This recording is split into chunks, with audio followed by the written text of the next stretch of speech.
31 ივლისს რუსულმა არმიამ საზეიმოდ გამოაცხადა, რომ დასახლება ჩასივიარი, რომელიც ქალაქ დონეცკის ჩრდილოეთით მდებარეობს, დაიკავა. გაავრცელეს ვიდეო კადრებიც და დაიწყეს მტკიცება, რომ ბახმუტიდან დაახლოებით 11 კილომეტრის მოშორებით მდებარე დასახლება სრულიად დაიპყრეს.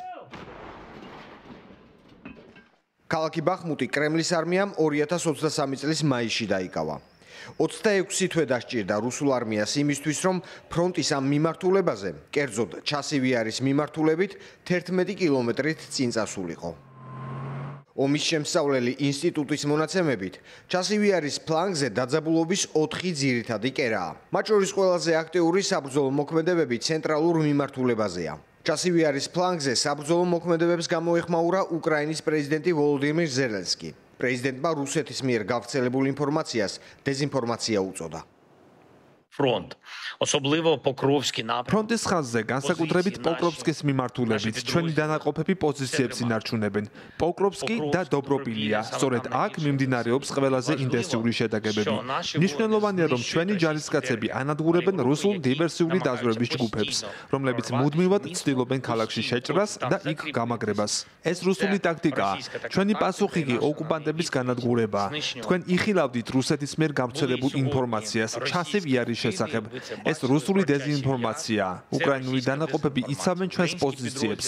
ჩვენ ვბლოკავთ რუსეთის ყველა მცდელობას. წინ წაეწიონ დონეცკის, სუმისა და ხარკივის ოლქებში.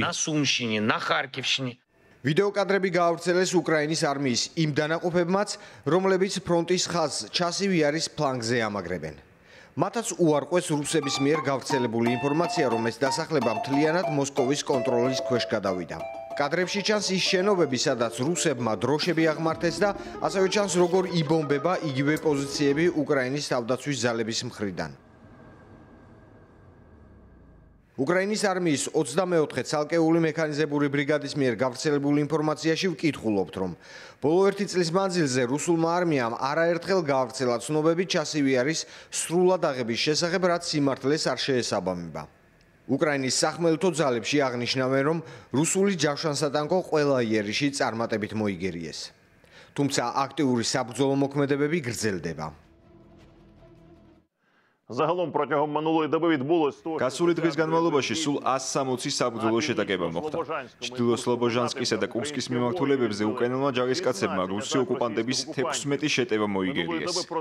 კრამატორსკის მიმართულებაზე რუსი ოკუპანტები 6-ჯერ დაესხნენ თავს სტუპოჩკის, ბილაჰორას და ჩასივიარის პოზიციებს. ტორეცკის მიმართულებაზე მტერმა 9 შეტევა განახორციელა. პოკროვსკის მიმართულებაზე კი უკრაინის თავდაცვის ძალებმა რუსების 47 შეტევა შეაჩერეს. რუსეთის არმიისთვის პოკროვსკის ფლანგი კვლავ შეტევის მთავარ მიმართულებად რჩება. თუმცა ფრონტის ამ ხაზზე თვეების მანძილზე კრემლი წარმატებას ვერ აღწევს.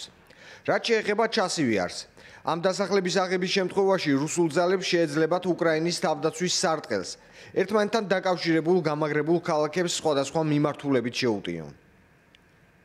რუსული შტურმების შესაკავებლად უკრაინაც აგრძელებს დრონებით საპასუხო იერიშებს.